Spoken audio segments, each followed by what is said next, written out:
اللہ ہر مسلمان کو بیماریوں سے محفوظ رکھے، اور جو بیمار ہو چکے ہیں اللہ تعالیٰ ان کو شفائے کاملہ عطا فرمائے۔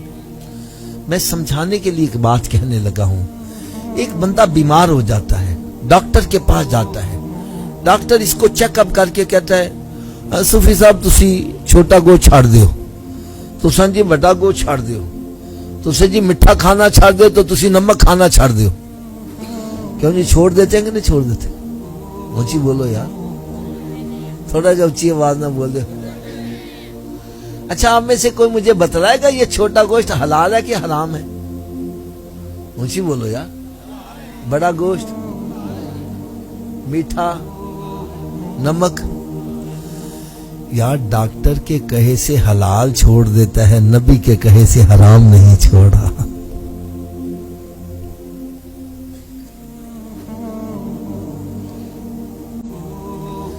ڈاکٹر کے کہے سے اپنی من پسند چیز مٹھائی چھوڑ رہا ہے، اور نبی کے کہے سے شراب نہیں چھوڑا، جوا نہیں چھوڑا، پاؤڈر پینا نہیں چھوڑا،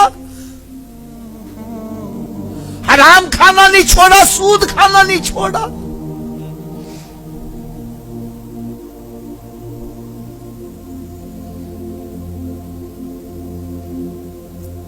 ایک ہمارا دوست تھا نا، وہ مٹھائی بڑی کھاتا تھا، ڈبہ رکھو تھوڑی دیر کے بعد غائب۔ ایک مرتبہ اس نے مٹھائی کھانا چھوڑ، میں کہا یار انہیں کھاندہ ہوئے؟ کہنا جی یہ حافظ صاحب ڈاکٹر نے منع کر دیا ہے۔ کسی نے منع کر دیا ہے؟ میں کہا چھوڑ ڈاکٹر کو، کھایا کر تم۔ مجھے کہنا نہیں حافظ صاحب، ڈاکٹر میرا خیر خواہ ہے۔ کیا ہے؟ میں نے کہا میرے آقا سے بڑا خیر خواہ کوئی ہو سکتا ہے؟ ارے ڈاکٹر کی خیر خواہی تو اتنی دیر تک ہوتی ہے جتنی دیر فیس دیتے رہو، فیس کے پیسے نہیں اندر جانے دیتے، فیس بھی دیتے رہو، خیر خواہی اتنی دیر جنی دیر ساج صاحب مر گئے تو خیر خواہی ختم۔ اور میرے آقا صلی اللہ علیہ وسلم ایسے خیر خواہ ہے، آج اگر ہم زندہ ہیں تو سرکار کے صدقے سے ہی زندہ ہے۔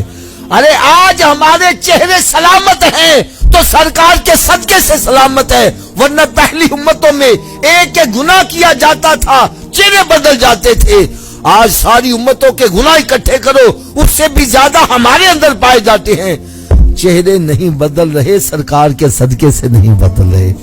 قرآن کہتا ہے وما کان اللہ لیعذبہم وانت فیہم، اے میرے پیارے حبیب صلی اللہ علیہ وسلم میں ان پر عذاب کیسے نازل کروں جبکہ تو ان میں موجود ہے۔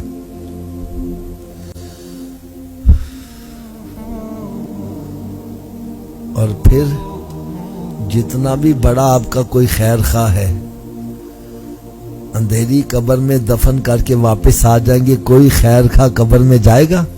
اب بولو تو صحیح۔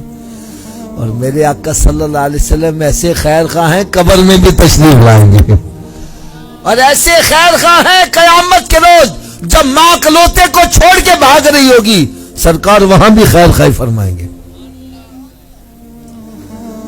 اب بتلاؤ ایسے خیر خواہ کا کہاں ماننا چاہیے کہ نہیں ماننا چاہیے؟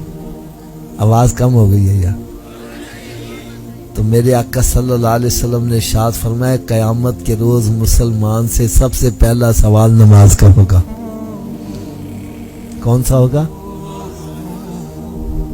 تو کیا ہمارا پہلا سوال درست ہے؟ چلو میں کیسے لگواؤں، آپ بے شک تیاری نہ، آپ کہو گے حافظ صاحب نے تکا لگایا پتہ نہیں آتا بھی ہے کہ نہیں آتا، لیکن میرے آقا کا فرمان غلط ہے۔ جب سرکار صلی اللہ علیہ وسلم نے فرما دیا پہلا سوال ہی نماز کا ہوگا، اور جو پڑھے لکھے افراد بیٹھے ہیں میری بات سمجھ رہے ہیں، امتحان گاہ میں بیٹھے ہو پہلا سوال صحیح ہو جائے، اگلے مشکل بھی ہوں تو آسان ہو جاتے ہیں، اور اگر پہلے میں پھنس جائے اگلے آتے بھی ہوں تو بھول جاتا ہے۔ تو بھائی سرکار صلی اللہ علیہ وسلم نے فرمایا پہلا سوال ہی نماز کا ہوگا، پھر کیا خیال ہے ہمیں نمازی بننا چاہیے کہ نہیں بننا چاہیے؟ آواز کم ہو گئی ہے۔